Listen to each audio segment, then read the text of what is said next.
After a 2.5-hour drive, the morning would begin in downtown Cumberland, Maryland. The Baltimore and Ohio would first reach Cumberland in 1842, after constructing the railroad west from Baltimore beginning in 1828. The railroad followed the Patapsco and Potomac rivers nearly the entire length of the route in order to limit grades along the line. With the Baltimore Street crossing activated, IO 1620 rounds the corner with two classic GEs in the lead.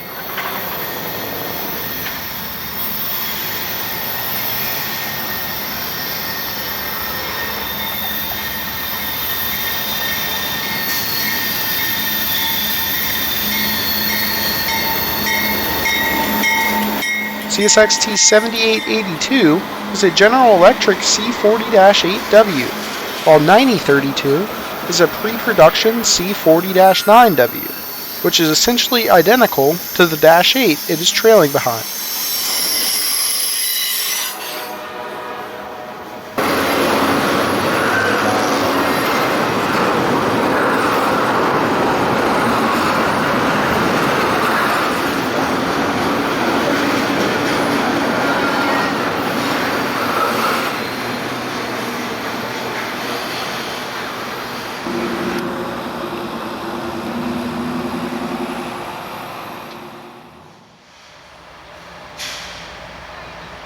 While waiting for another train to show up, the unmistakable sound of a General Electric prime mover could be heard sneaking up behind me. It turns out it was M2 1521, preparing to depart from Cumberland.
With M215 beginning its climb up Sandpatch, it was also time for me to head west to Sandpatch Summit.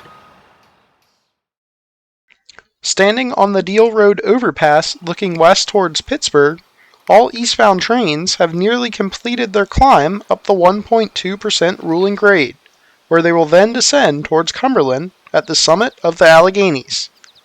For years, all heavy eastbounds would require helpers out of Connellsville, but with CSX's implementation of precision scheduled railroading and distributed power technology, helpers were eliminated.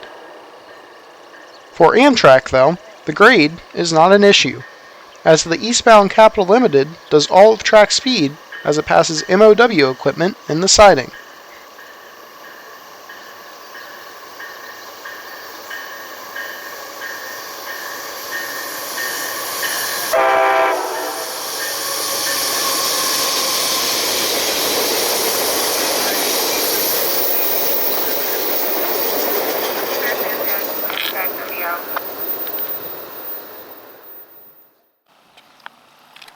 Sandpatch also serves as a base for CSX maintenance of way. As M215 finally catches up to us and begins its descent down the west slope, the reason for MOW equipment parked on the siding can be seen between the tracks. It appears as though the railroad ties through here will be replaced in the coming weeks.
While a clear signal has been lit up for an eastbound, the next train would be westbound M33121.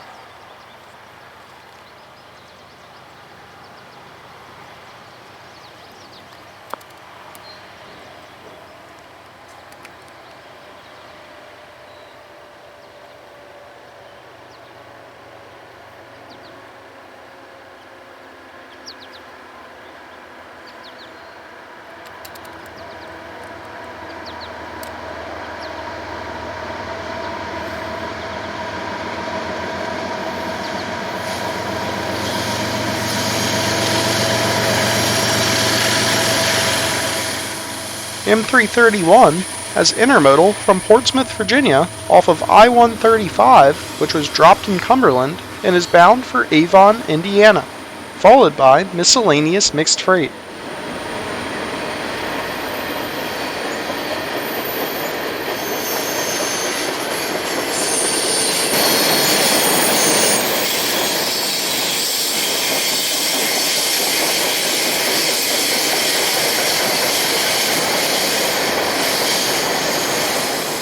Following the mixed freight are empty auto racks bound for various manufacturing plants.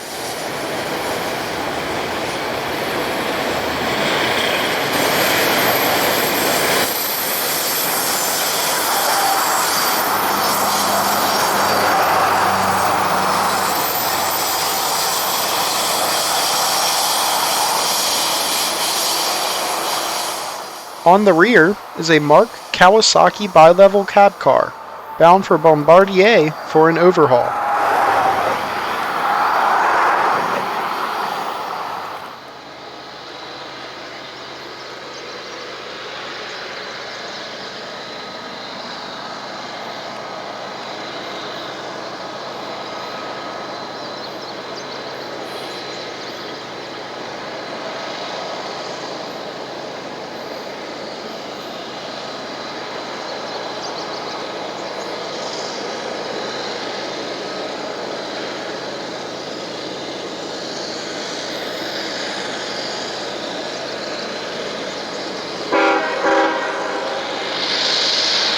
Grinding up grade is M37019 bound for Cumberland.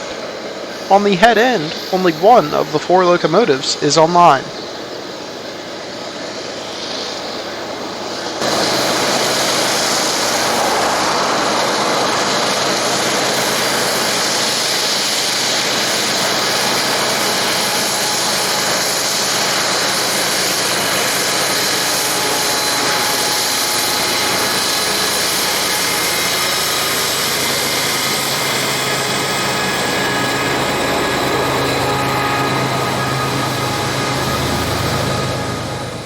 Trailing fourth is a CEFX AC4400 CW, bound for the Cumberland shops in order to receive maintenance.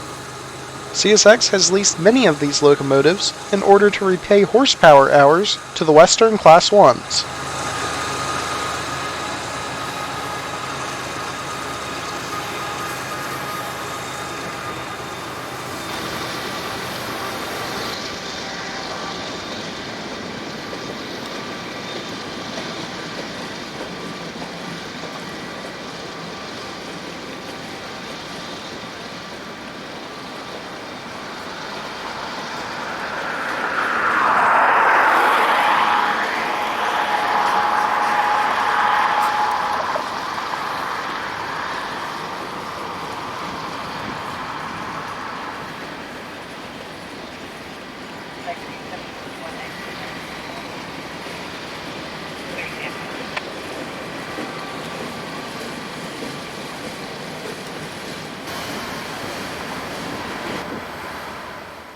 Bound for Cambria on the S and C subdivision, which breaks off at Rockwood, about 20 miles to the west, is E751-19.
Bringing up the rear of M370 is AC44 number 545, still wearing its as-delivered 1990s Yellow Nose 2 paint scheme.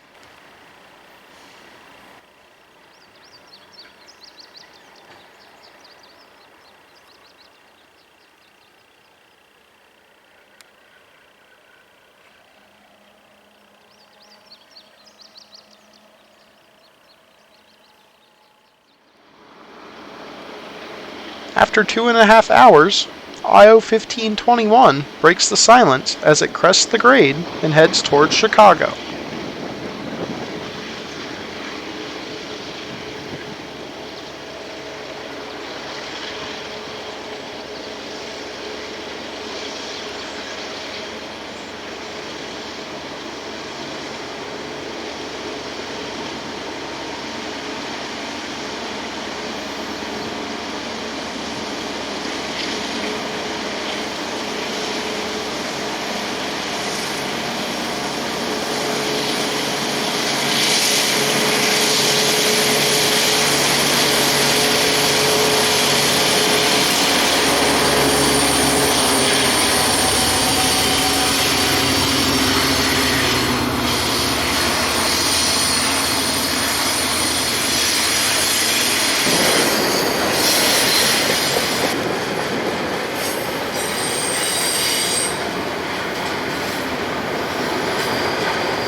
With the rear of IO-15 just around the corner, I-136-20 crawls up grade with a trio of GEVOs on the head end.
As the rear of I-136 crests the grade, it will be time to call it a day on Sandpatch and head south into the mountains of West Virginia for a family reunion. Thanks for watching, and until next time, this is Commonwealth Rail, out.